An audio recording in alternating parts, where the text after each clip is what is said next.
নবীজি সাল্লাল্লাহু আলাইহি ওয়াসাল্লাম যেই গাধার পিঠে চড়তেন, নবী পাকের ইন্তেকালের পরে ওই গাধা নিজে নিজে কূপের মধ্যে পড়া নিজের জীবন দিয়ে দিয়েছে।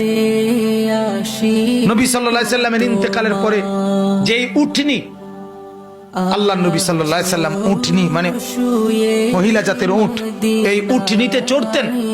সেই উটনি জান্নাতুল বাকি কবরস্থানের পাশে গিয়ে এমন ভাবে বসছে, একটানা 2 সপ্তাহ কোনো খাদ্য খাবার না খেয়ে, এক ঢোক পানিও না খেয়ে নিজের জীবন নিজে দিয়ে দিছে, মরে গেছে রাসূলের বিরহে।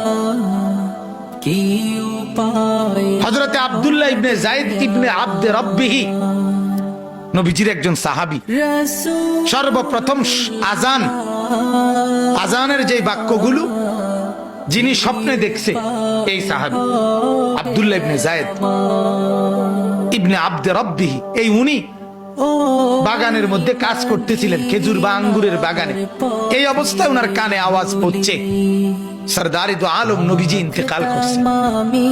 এই কথাটা ওনার কানে আওয়াজ পড়ছে, শুনছে আর কি, নবীজি কি হয়েছে, ইন্তেকাল।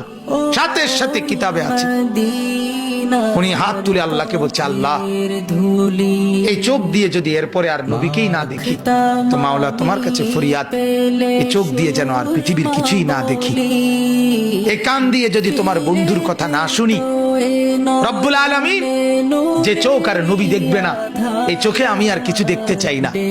যে কান আল্লাহর নবীর কথা শুনবে না, সেই কান আর কিছুই শুনতে চাই না। আল্লাহর কসম কিতাবে আছে, আমরা নিজে বুখারীর শরহ ব্যাখ্যা গ্রন্থে এটা পড়াইছিও ছাত্রদের।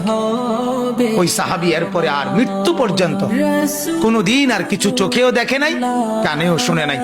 উনি আপনার অন্ধ হয়ে গেছে এবং উনি আপনার বয়রা বধির হয়ে গেছে। দেখেন তাহলে কি পরিমাণ বিরহ, আমি এটা বুঝাইতে চাইছি।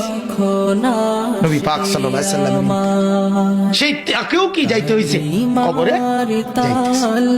হ্যাঁ, কবরে যায়। আল্লাহর নবী সাল্লাল্লাহু আলাইহি সাল্লামের রওজা মুবারক কবরে দাফন করার পরে এক লোক বহু দূর থেকে এক ইমানদার আসছিল, এটাও কিতাবে আছে। আয়েশা আল্লাহর নবী সাল্লাল্লাহু আলাইহি সাল্লামকে আয়েশার পায় নাই, দেখে নাই, এই কবরের মাটির মধ্যে চিৎকার দিয়েই জীবন দিয়ে, এটাও আমরা কিতাবে পড়ছি। জাযবুল কুলুব ইলা দিয়ারিল মাহবুব, এটা আরবি কিতাবের নাম, কিতাবে আছে।